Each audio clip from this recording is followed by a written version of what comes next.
Late one night in 2007, a bunch of Perth comedians were sitting around at an all-night cafe in Northbridge called The Moon after a gig. One of the comedians, Kieran Eaton, there he is, was making a point that had been made several times before, and that is that it's really hard for some comedians to get a spot in Perth because all the bookers at all the rooms wanted was mainstream conventional comedy. Unlike what Ben is doing for Xavier here. Everyone agreed. So, the Mel Gibson and Danny Glover of Perth comedy here, Jack Tandy and Josh McKinder, decided to set up a room dedicated to something a little bit different, like Jack here.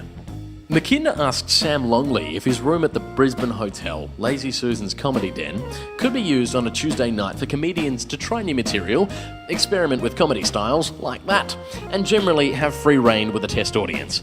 The punters would only pay $5 and prepared themselves for the fact that for the next 3 hours they could see anything from puppetry to homicidal clowns to a half-naked man in a Fanta mastering a liturgical dance whilst waving around a raw piece of meat or two. Thank you, Andrew Gannon.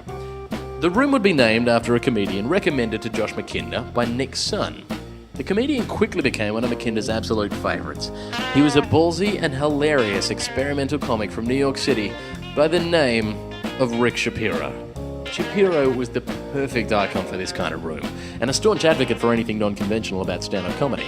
So, on its first night, the room was thusly named Shapiro Tuesdays. The room was a hit, and every week it packed out with new and excited audiences, thirsty for interesting and experimental comedy. Coming up to its second birthday, hello Luke, and Shapiro Tuesdays has now fostered and played host to some of the most exciting comedians, like 2009 Royal Comedy winner Michael Workman, along with bigger names like Dave Cowan and Brendan Burns. On its first birthday, Shapiro Tuesdays celebrated by inviting every comedian that had played in the room since its inception, who was still in Perth, hosted by musical comedy duo Luke and Wyatt.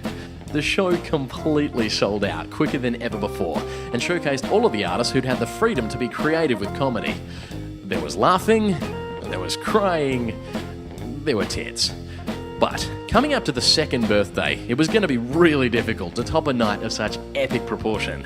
So, Josh McKinder and the new co-manager of the room, Bonnie Tessa Davies, had the idea that it would be friggin' amazing to get Rick Shapiro to fly from New York to the most isolated capital city in the entire world to play the very room named after him.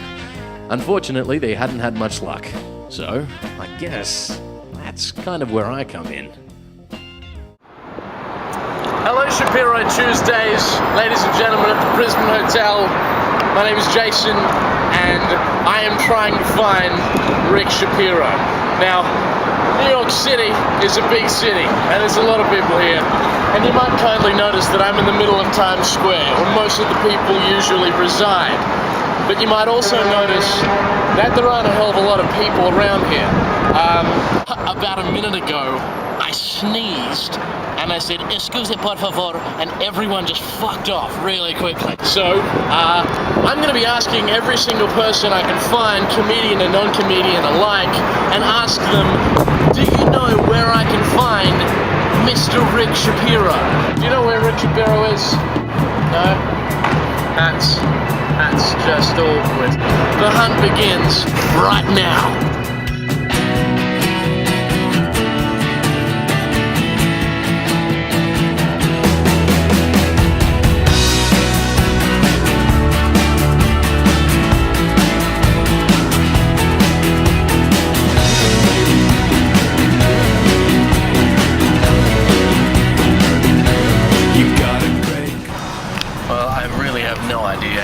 Rick Shapiro, but you got to start somewhere. I don't know if he lives here in New York or if he lives in LA or in a toilet somewhere. I have no idea. I guess I could just start asking people where he lives.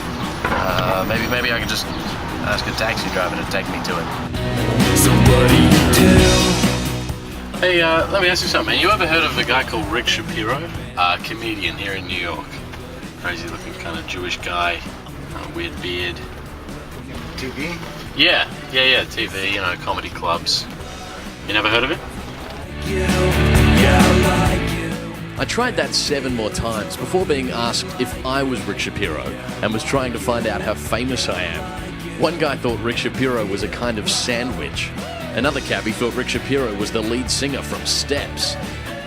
I wasn't having too much luck with the cabbies, so I booked a bunch of gigs around the city and hung out after each show and asked all the other comics if they'd heard of Rick Shapiro, and if they did, how to get in contact with him.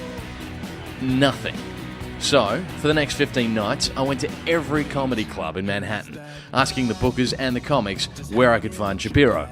Turns out, the guy's a bit of a legend around the traps. According to most of the comics, Shapiro seems to be this kind of enigmatic figure who just appears out of the night, does a gig, hangs out for a smoke with the comics after the gig, and then just disappears into the night with no way to contact him. The stories I heard at each room varied slightly, but the consensus was that Shapiro was as elusive as he was popular amongst a lot of comedians in New York. There were, of course, comics who didn't like him, didn't get him, or just didn't know him, but it was reassuring to know that I wasn't on some kind of wild goose chase for an invisible man. Although a couple of comics did say they thought he might have died. I really hope they meant on stage.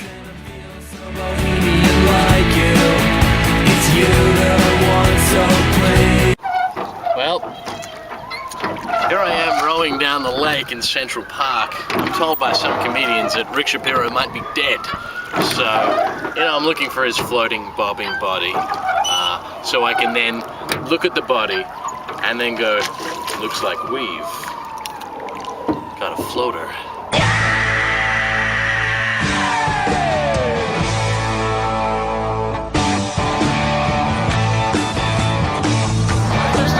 This cop if he knew who Rick Shapiro was, and he told me to go on. I did one more gig and then tried a handful more clubs and just asked anyone if they had a contact number, an email address, a beeper number, anything to get in touch with Shapiro. Nothing but a MySpace fan page and an email address that didn't work. Then, just before I hit despair, I hit the jackpot. We're here at the Comedy Cellar, and I've just tracked down Steve from the Comedy Cellar, who happens to know Rick Shapiro quite well. Steve, explain to me what we've just discussed.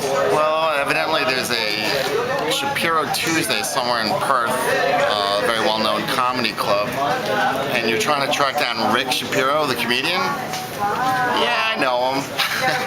He used to play here at the Comedy Cellar all the time, about 10-15 years ago, and he bounces back from LA to New York. He's very hard. He's like the Loch Ness Monster, as it were. He's a bit of a mystery and like a bit of a legend around here. He's kind of the Lenny Bruce of modern times, and I think it's possible to catch a glimpse of him. But we'll see. I'll see what I can do. I'll call some people. I'll try to make some connections, and hopefully his name will surface somewhere. And we'll drag him back to Perth and back to his namesake. Yeah. And find him. We'll find him.